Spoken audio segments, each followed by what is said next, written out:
Welcome, comrades and friends. Tonight we're going to talk about the international socialist movement and the birth of the communist movement and the splits in the communist movement.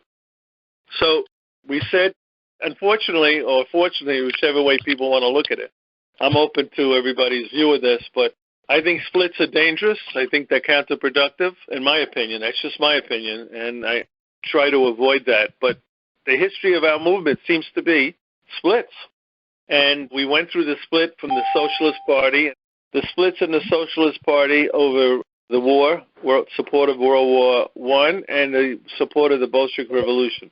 Now we come to 1919, when the Communist Party throughout the planet is basically organized. We split from the Socialist Party. It wasn't only here, it was in Russia also. There was a split in the Russian Social Democratic Party between the Mensheviks and the Bolsheviks. So that was the beginning of a split. And Lenin gives his reasons why, and I know there are comrades on this phone call tonight who will support that. So the first split came, in my opinion, it's the one between the Mensheviks and the Bolsheviks, and the resulting split around the world between those who supported the revolution in Russia in 1917, Bolshevik Revolution, and those who didn't. Then came the issue of Trotsky. That was another time of split. People can give reasons for that. I think my opinion is that there were three tendencies in the movement. One was Stalin, who I consider, my opinion, was in the center. On the left was Trotsky, and on the right was Bukharin. The first split happened over Trotsky. That was in 1928.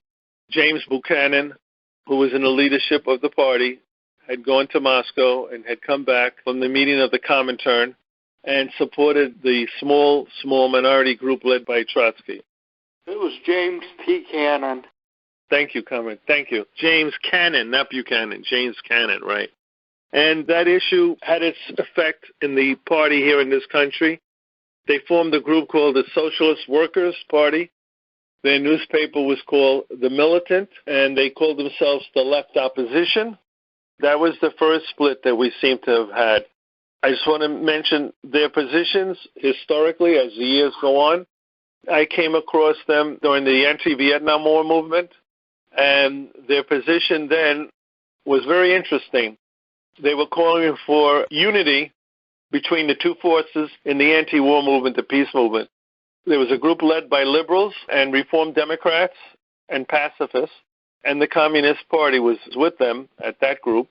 And that group called for negotiations, and they formed a coalition against the war. It was called National Peace Coalition. That was the exact name. The other group, they were called the National Coalition for Peace and Justice. The Socialist Workers' Party led the other group, which was called the National Peace Coalition, and their position was out now. But the point is, at that time, their anti-Sovietism really did not surface.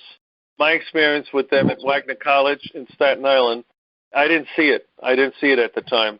But from that period of 1928 all the way up to the present, they have always taken a position against the Soviet Union. And the reasoning they gave that it was a deformed workers' state, a deformed workers' state. They were always in positions, they even formed alliances with A.J. Muste, who was a pacifist from a religious background, and they formed a group called the Workers' Party, and that was in the early 30s, if I'm correct on that. It was the late 30s, actually, comrade. The late 30s, thank you. Now, that party itself split, and it split in 1959. Now, remember, there were a couple of splits, but the major one was in 1959 when a group led by Sam Marcy, Sam supported putting down the counter-revolution in Hungary in 56. And in 59, the Cuban Revolution was a key point in the birth of the Workers' World Party, which is what they became known as. Their newspaper is called Workers' World, so they've been around something like 68, 69 years. Their position during the Vietnam War, their group, their youth group is called Youth Against War and Fascism, YAF.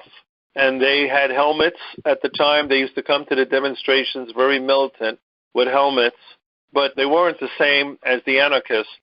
The anarchists were breaking windows of banks at the time. those of us who remember this, and they caused the police to come in and actually to destroy the anti-war protests at the time. People concentrated on the broken glass of the bank and not on the Vietnam War itself, why the war was going on. That was in 1959. They split about 9-10 years ago, and the split off from them is called PSL, Party for Socialism and Liberation. Their newspaper is called Liberation. And what I find similar with those two parties is that they hide their Trotskyism. And I'll explain to you what I mean by that. The early issues of Workers' World, it's very interesting. They had a big picture on the front of Leon Trotsky, and they didn't hide their pro-Trotskyism. As the time went on, they took that off, that picture, and they didn't talk about Trotsky anymore in their newspapers, both PSL and Workers' World. In fact, when I went to the offices of Workers' World, and Deidre Griswold, who is still one of the editors of their paper, I had approached her to go to a conference in Canada that Michael Lucas was leading. North Star Compass was the name of the magazine, which was excellent. It just recently is just online now. It's no longer in print. They just do it online. When I went to ask her to come, she pointed to the books in the corner. There were books in the corner. She says, we come from different backgrounds. She said, he wants to build a Stalin International, and we come from a Trotskyite background. And that was as early as 1993. That was what they was telling me. So when your push comes to shove, they'll actually tell you what they are when push comes to shove. Now, that was one group of breakaways. Another group of breakaways internationally and in the party in this country, I think it was in 1959, over the same year that was the split between the two parties, the Soviet Party and the Chinese Party. The issue was revisionism. That was one of the splits, and that had to do with 56, Khrushchev coming out with his anti-Stalin speech. So that split happened in 1959. It was led by Milt Rosen from New York. He was the district organizer of the party in New York, and they formed a group called PL, which first was a tendency within the party called Progressive Labor Movement, PLM. Then it became Progressive Labor Party, which still exists today, and their newspaper is called Challenge. That's their newspaper. Then internationally, when Mao started to form alliances with Nixon and the United States in the 70s, people in that tendency left that and followed Albania and Vohoja in Albania. And they looked at China as reneging on their anti-revisionism, is one way to put it. And that group had a couple of small groups in this country support them. They all had the name ML after their name, ML for Marxism-Leninism. They didn't really amount to anything. They seemed to whether self-destruct or the government was involved with their destruction. And that was, to this day, I think there is no real party representing them. The closest, I would think, is a group that calls themselves APL, American Party of Labor, and they're strictly online. They have one or two groups, I think, around the country, one in New Jersey. They may have, which I don't know about, but they didn't have a publication printed. I saw a copy of something that came out of them at a meeting on the November anniversary of the Bolshevik Revolution in Manhattan. I don't know if that's still going on. So that's another split. So we had a split to Trotskyism, a split to Maoism, and then we had something called the New Left, which I think was, to me, was dangerous. It came out of a political philosophy of a gentleman named Herbert Marcuse. And I believe he was a French person, if I'm not correct. He's German. German. Thank you.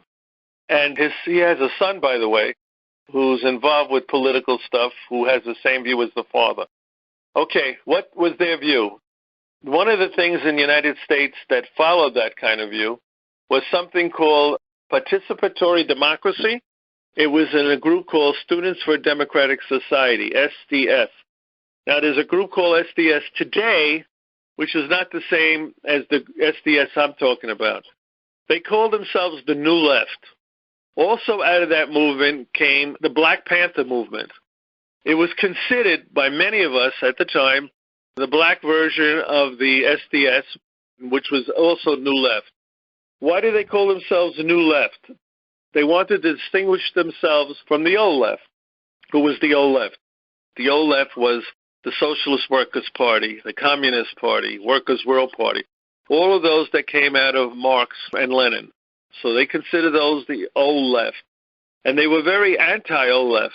However, their prime philosophy, and this is why I had gotten involved when I was 18 with them, their prime philosophy was a book called Containment and Change.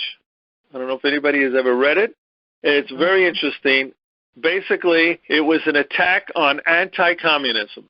Now, these were non-communists who were attacking anti-communism. They said anti-communism was a problem, a pain in the American psyche that would bring us to war, would brought us to war in Indochina, in Guatemala, in all these areas, in the 54 in Guatemala and Indochina. So they attributed that to the American, it was psychotic about communism. So these people were anti-communism, and I thought that was a very good, refreshing start. But they were not communists themselves. That was the New Left. I'm going to stop there, open it up to questions. I have a chronological timeline question. Shouldn't we talk about what happened to the Third International first, which was the official Comintern, before we jump into the 60s and into the 90s and trying to rebuild just the Comintern without any fourth or fifth things afterwards? Okay, yeah, that's a good point. But as soon as we finish these questions, we'll go back to that. You're correct. I apologize. Would you characterize the Party of Communist USA as a New Left or Old Left party? And also, would you consider it a split? Good question. First of all, the first question, I would definitely consider it a continuation of the 1919 party, which was what the New Left called the Old Left. By the way, the bourgeoisie called it the New Left and the Old Left. And we seem to have followed the tags they put on. We can look at it another way when I consider the Party of Communists a Marxist-Leninist continuation or something new. That's one question, and I gave you the answer. The next question, a split. Now, that could be looked at as several ways. We had a split in 1919. We had splits later on. If one wants to look at it as a split, I would say we're a split going back to the beginning. We're a split going back to the original philosophical and political foundation that Lenin set forth. That's what or a return, you can call it a return, but it depends on semantics, how people word it. Because, the Germans consider us a split, comrades, the German CP. So it's a good question, but that's the way I would answer it. I just wanted to say that we have to also address what was going on in mainstream politics in the Democratic Party, because we also had this factor of DSA, which was also once grew out of the party, and the left wing of the Democratic Party that was being blocked by the more corporate-oriented. So it was in our entire political culture that this was happening. It wasn't these left groups. Speaking about a split, I mean, look what happened with the Socialist Party in Germany. It had stopped, it ceased being a real leftist party, even voted for war in World War I. And by the time that people like Karl Liebknecht and Rosa Luxemburg had separated, it was too late. So even in the Bolshevik Party, very early in the party, there had been a split. And she would really call it a split if we're the ones who represent the true socialist ideology and not the people who have basically... The leadership who usurped leadership Yeah, positions? they have a leadership who's usurped the ideology. I don't think that we're a split. I think that they split from us. Okay, that's a good point. I agree that it's very important that we look at ourselves as a continuation of the C.P.U.S.A. I mean, that's one of the reasons I was enthused about joining. The other thing I hope you discuss quickly is the rise of the Maoist movement, for example, like the RCP, Revolutionary Communist Party, which is basically a cult, but it came out of the RIM 2, Revolutionary Youth Movement 2. RIM 1 was the Weathermen, RIM 2 was kind of in between. They all came out of SDS. I was a member younger years of RIM 2. But anyway, that's how they developed. It started with the Bay Area Communist Union, and then eventually the Communist Labor Party, not the one in the 1919, but the one around... The one in Chicago in the early 70s. Yes, that's it. I just wanted to point that out. Thank you. Oh, that's good. I'm glad you mentioned that. That's important, that some of the groups that came out of the New Left started to go back to Marxism, basically, like you mentioned, some of the groups. Yeah, I just want to say something in terms of the so-called New Left. What I think there was a reaction that was on the whole healthy against the fact that, particularly with the Vietnam War, a lot of the old groups, whether it was the CP, the SWP, or whoever, did not take up any kind of militant attitude against that war. You said one group was pushing for negotiations as opposed to just withdrawal and so on. So there was a movement. I wouldn't consider the SDS and the Panthers exactly the same. SDS was mostly among white petty bourgeois students at a lot of universities, including a lot of the elite universities. The Panthers came out of the ghetto, and they were originally more around police brutality, although they certainly took up the question of Vietnam. But the problem was that many of the groups of the so-called old left, I don't really like those terms very much, had not taken up any kind of militant positions. And SDS and all of these groups, they were very new. They really didn't have much of an understanding of Marxism. More and more, some of them were leaning towards trying to get an understanding of Marxism, but it was a reaction to the weakness of some of these old groups. Just one other thing in terms of splits. I think we have to distinguish between principled splits and unprincipled splits. When the CP split from the Socialist Party in 1919, that was a principled split because the Socialist Party had betrayed the principles on which it was founded. When PCUSA formed, it was because the CP had betrayed the principles it was founded on. And so those splits were principled. If you take another example, like between PSL and Workers' World, I think there were very little political differences. It was mostly a matter of personalities and who would be the leading force in some of the different mass movements. And that kind of split, I don't think, is good. But we have to distinguish between principled and non-principled splits. That's a good point, comrade. Very good. This is just a footnote to what you just said. I was in Alabama in the 60s and a part of SDS. They also had SSOC there. And we weren't anti-communist. And one of the big things we're always saying was, hey, they're calling us communists. Where are the communists? We need the communists. And then I found out later on the people in New York had been red-baiting the young people up there. Young people in the party were being screwed over by Gus Hall, I guess, and the rest of them. I don't know. But anyway, that's my footnote. Out of all of these groups, has there ever been a group that's been pushing for any type of left unity? And is left unity even something that would be revisionist? Lenin was anti-factionalism. Yeah, that's the good question. I think that's a real good question. I think we're going to have problems in the future, even within our party, on that question. I think there are some forces who feel that unity is the most important thing, and there are other forces who feel that carrying on the philosophical and principled positions are more important than unity. It also comes down to the idea of, I think Lenin said it, I'm paraphrasing it, it's better to have better but fewer, that kind of thing. By better, he meant ideologically sound. So that's a good question. I don't have the answer to that, but that's a good question. On that point, I think it was Stalin's view that the Marxist-Leninist Party, the Communist Party, as the party was typically called, should strive for the broadest possible unity to create a broad democratic front of allied popular forces that included liberals who opposed fascism, as well as the vastest array of well-meaning individuals and organizations that identified themselves as left.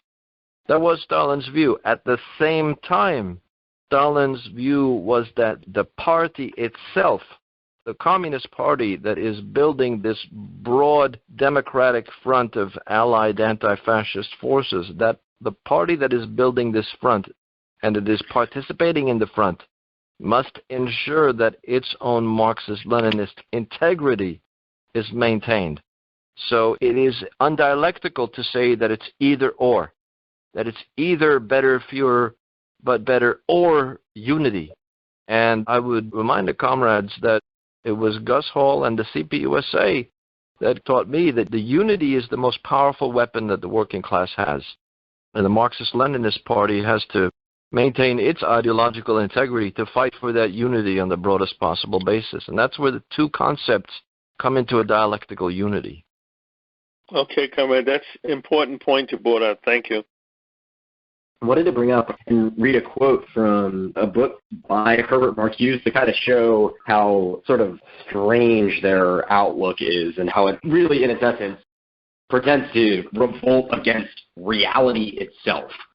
This is from Herbert Marcuse's An Essay on Liberation. It says, "The aesthetic as the possible form of a free society appears at that stage of development where the intellectual and material resources for the conquest of scarcity are available, where previously progressive repression turns into regressive suppression, where the higher culture in which the aesthetic values and the aesthetic truth had been monopolized and segregated from the reality collapses and dissolves in desublimated, lower and destructive forms, where the hatred of the young bursts into laughter and song, mixing the barricade and dance floor, love play and heroism.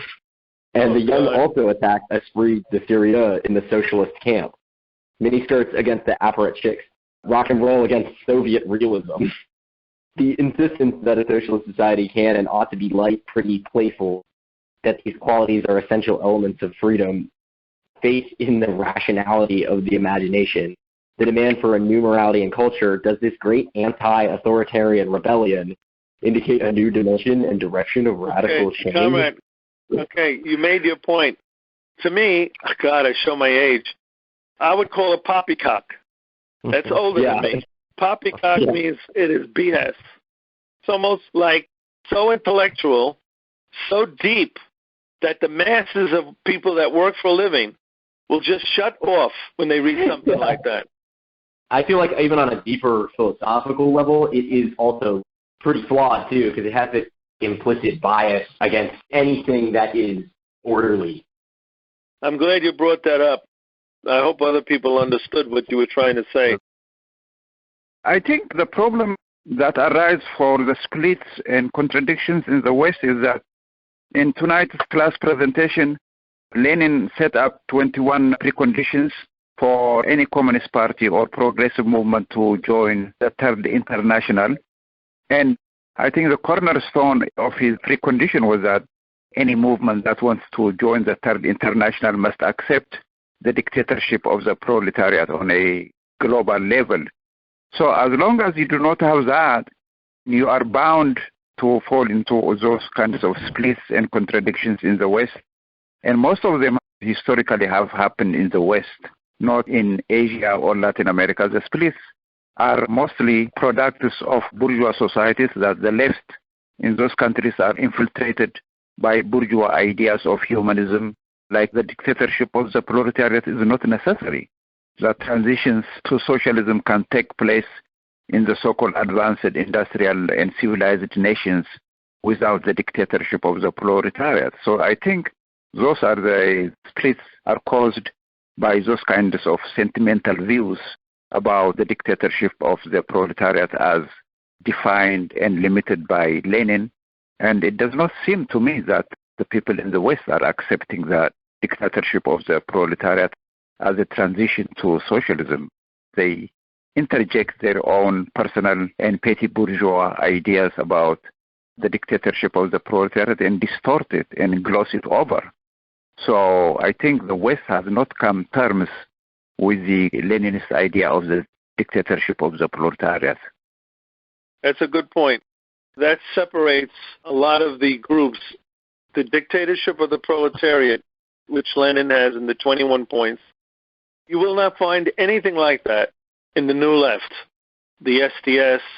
And it's not only the New Left then, the Occupied movement that we just recently went through, that was infested, is the word I use, with that kind of New Left mentality. When they ran meetings, they didn't discuss things and then use democratic centralism the way communists do. What they do is they'll talk something to death for 4 or 5 hours. Who's ever left, because they're tired, they have to go to work, some of them, whoever's left in the circle gets their way. So if there's 2 people and they started with 300, those 2 people get their way, and they use what the word is consensus, which communists never use that word, consensus. I never heard Lenin talk about consensus, for example. So that's the difference between the dictatorship of the proletariat, the concentration on the working class. Most of the groups came out of the universities of a higher economic level. There was a woman in the SDS office in New York. First name was Patty. Her last name was Duke. And it finds out that she came from the Duke estate family in New Jersey that got all their profits, their millions, I think it was in energy. And she used to come with these boots. She looked like a model. She used to come with these boots. And you find that people play revolution, comrades. And then today, you look around on the Internet, you have the same kind of thing, playing revolution. That's what they do. And I think that's what we have to distinguish our party from all these other parties. That's why we're discussing this. I think we have to be serious and we have to be responsible. Most of these other groups aren't. They're really not serious. They're really not responsible. They don't believe in organization. They don't believe in the machinery. That they believe is individual contribution to a cause. They're big on martyrism. I'm a martyr, that kind of thing. And one of their love affairs with Comrade Che is not that he was a revolutionary, but that he died for his beliefs. That's what they're big on. And their definition of revolution, comrade, is very similar to the Revolutionary Communist Party. If you look on their website, they talk about revolution, revolution, revolution. But there's no adjective in front of it. What kind of revolution? We want a socialist revolution. They never used that word in Revolutionary Communist Party. And it reminds me of Hitler. In his time, he called his group a revolutionary group and that he was going to have a revolution in Germany. As communists, we call it, in fact, part of a reactionary counter-revolution. We look at the French Revolution, reason, the scientific movement as a revolutionary movement, and the Nazis then, like some of the pro-Nazis today, are against science, are against the French age of reason. The question is, during the Comintern, and history looks at it as 2 periods, the 20s and the 30s. And in the 30s, it was a Popular Front period. I feel that that's what our party should go through, that kind of period. A Popular Front period was the period in which the party grew. Not only here, and everywhere else, in France, in Italy, in Spain, in Greece. It was the Popular Front period where we led a multi-class movement against fascism, and we seemed to be good at that. Before that, we were in what some people call an ultra-left period. I want you to know that. I don't know if other people agree with that, but that's what I've seen historians call it. The period of the Trade Union Unity League, the TUEL, Trade Union Educational League. So the point I'm making is, how did this Comintern, which brought parties from all over the planet together to strategize together and to fight the capitalist class on an international level, what happened that dissolved? I think that's a valid point that should be discussed. How this happened, why it happened, was there an attempt to bring it back? As stated before, our party supports the Soviet Union from Lenin all the way to the very end, till the day the hammer and sickle was lowered. However, that does not mean that we don't and I don't scientifically place criticism where criticism is due, no different than we would criticize Chernenko for something he did and Andropov for something he did. The dissolution of the Comintern, in my opinion, was a huge strategic mistake by Stalin, whether for good or for bad, that was done by a single stroke of his pen. But after he did that, because he said, I don't want to Bolshevize the world, which is what Hitler is saying, so he says, I'm going to turn this thing off to kind of appease the bourgeois allies. He turns it off, doesn't restart it. That opens up a huge can of worms, because all those 26 rules were basically rules that just outright prevented revisionism. If you didn't follow those rules, we can work with you in a united front, but you can't be a part of this Comintern. With the Comintern and the rules gone, each of the communist or socialist states were then allowed to literally go their own national way, and they all began to put their own national interests above the international revolution. The main thing is that allowed the capitalists to strangle each country off like a boa constrictor because they didn't have to worry about any internationalists coming to help them. I think you have to also include the fact that while this was happening at the top, also, I guess like a petty bourgeois class was forming, especially in the Soviet Union, kind of a professional petty bourgeois class that was going in the wrong direction, going in a different direction than socialism. The abolishment of the Comintern in 1943 was a historic necessity at the time brought on by World War II in order for a second front to be opened up in Europe. Basically, all the other Allied countries were just waiting to see who was going to win, whether the Nazis or the Soviets were going to win. And in order to get aid to the Soviet Union and by opening up the second front, they had to abolish the Comintern. They had to get away from the idea that aiding Russia was aiding world revolution during World War II for the survival of the Soviet Union. Thank you, Comrade. That's a good point. May be right. I'm really not sure. I've looked at a number of things about why it was dissolved, including public stuff and stuff that was not public. For example, Dimitrov, who was the head of the Comintern, has a diary where he discusses that it was dissolved but doesn't really go into reasons for it. I think you also have to take two things into consideration. One, in the middle of World War II, it was not really able to function because some countries were under fascist rule. They were not able to have meetings. They were not able to coordinate, except in general supporting the anti-fascist struggle. And second was that shortly after World War II was over, there was formed, it was not quite the same thing, but there was formed the Comintern, Communist Information Bureau, which basically grouped together leading communist parties in Europe, both in Eastern Europe and France and Italy. So there was a revival of it, and one should also remember that Khrushchev dissolved that somewhere around 54, 55 or something. I think that what we touched upon bears a very striking relevance on certain questions that we may have as members of communist parties and as members of a global movement, ultimately, that is internationally disjointed at the moment, and that while there are connections being formed around the world, we need to bring into question what the principles of these organizations are and how we can interact with them in the future as these orgs, which we are doing, in order to produce a more fruitful and internationally connected movement. Thank you, Comrade.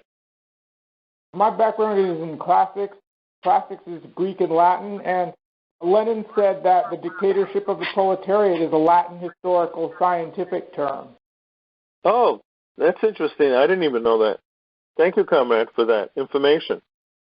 I want to thank everyone for coming to the class tonight, and I hope everyone has a good night. Thank you all so much.